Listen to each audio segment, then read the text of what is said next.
Hello, അപ്പോൾ നമ്മളിന്ന് ചെയ്യാൻ പോകുന്ന ഒരു പാൽക്കപ്പയാണ്. അതിന് വേണ്ട ഒരു മീഡിയം സൈസിലുള്ള ഒരു കപ്പ ഞാൻ എടുത്ത് വെച്ചിട്ടുണ്ട്. അത് നന്നായിട്ട് നുറുക്കി കഴുകി വൃത്തിയാക്കി ഒരു പാത്രത്തിൽ എടുത്ത് വെച്ചിരിക്കുകയാണ്. അപ്പോൾ ചെറിയ കഷ്ണങ്ങളായിട്ട് വേണം മുറിച്ചെടുക്കാനായിട്ട്. പാൽക്കപ്പയ്ക്ക് ചെറിയ കഷ്ണങ്ങളാണ് ആവശ്യം.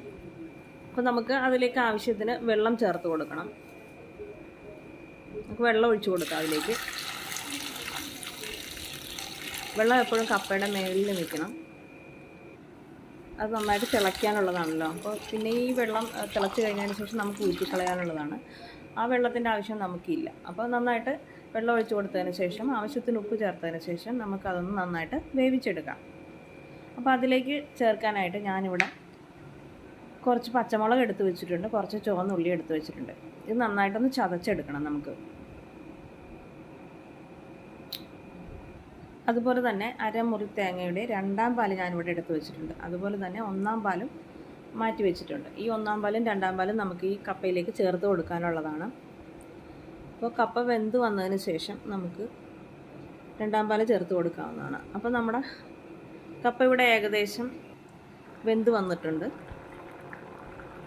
ഇതിലെ വെള്ളം നമുക്ക് ഊറ്റിക്കളയണം. അപ്പോൾ നമ്മുടെ കപ്പയുടെ വെള്ളം ഊറ്റിക്കളഞ്ഞിട്ടുണ്ട്.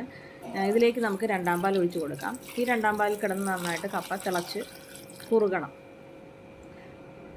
ആ സമയത്ത് നമുക്ക് ആവശ്യത്തിന് ഉപ്പ് ചേർത്ത് കൊടുക്കാവുന്നതാണ്. ഉപ്പില്ലെങ്കിൽ ആവശ്യത്തിന് ഉപ്പ് ചേർത്ത് കൊടുക്കാവുന്നതാണ്. എന്നിട്ട് നന്നായിട്ട് വേവിച്ചെടുക്കുക. ഇപ്പോൾ നമ്മുടെ കപ്പ രണ്ടാം പാലിൽ കിടന്ന് നന്നായിട്ട് വെന്ത് ഒന്ന് കുറുകി വന്നിട്ടുണ്ട്. ആ ഒരു സമയത്ത് നമുക്ക് ഇതിലേക്ക് നമ്മൾ ചതച്ച് വെച്ചിരിക്കുന്ന ഉള്ളി, മുളക് നമുക്ക് ചേർത്ത് കൊടുക്കാവുന്നതാണ്. അതും ഒരു 5 മിനിറ്റ് തിളച്ച് കുറുകിയതിന് ശേഷം നമുക്ക് മാറ്റി വെച്ചിരിക്കുന്ന ഒന്നാം പാൽ ഇതിലേക്ക് ചേർത്ത് കൊടുക്കാം. ഒന്നാം പാൽ ചേർത്തതിന് ശേഷം അധികം അങ്ങോട്ട് തിളപ്പിക്കേണ്ട ആവശ്യമില്ല. ഒരു ജസ്റ്റ് ഒന്നൊരു തിള വന്നാൽ മതി. അപ്പോഴത്തേക്കും നമുക്കിത് ഓഫ് ചെയ്യാവുന്നതാണ്. കൂടുതൽ തിളച്ച് കഴിഞ്ഞാൽ അതിൻ്റെ ഒരു ടേസ്റ്റൊക്കെ മാറിപ്പോവും. അപ്പോൾ നമുക്ക് അടുത്ത സ്റ്റെപ്പ് എന്ന് പറയുന്നത് ഇതിലേക്ക് കടുക് വറുത്തിടുക എന്നുള്ളതാണ്. അപ്പോൾ നമുക്ക് ഒരു ചീനച്ചട്ടി അടുപ്പത്ത് വയ്ക്കാം. അതിലേക്ക് എണ്ണ ഒഴിച്ച് കൊടുക്കാം, കടുക് ഇട്ട് കൊടുക്കാം. കടുക് പൊട്ടി വന്നതിന് ശേഷം മുളക് ഇട്ട് കൊടുക്കാം. കുറച്ച് കരിവേപ്പിലയും കൂടെ ചേർത്ത് കൊടുക്കാം.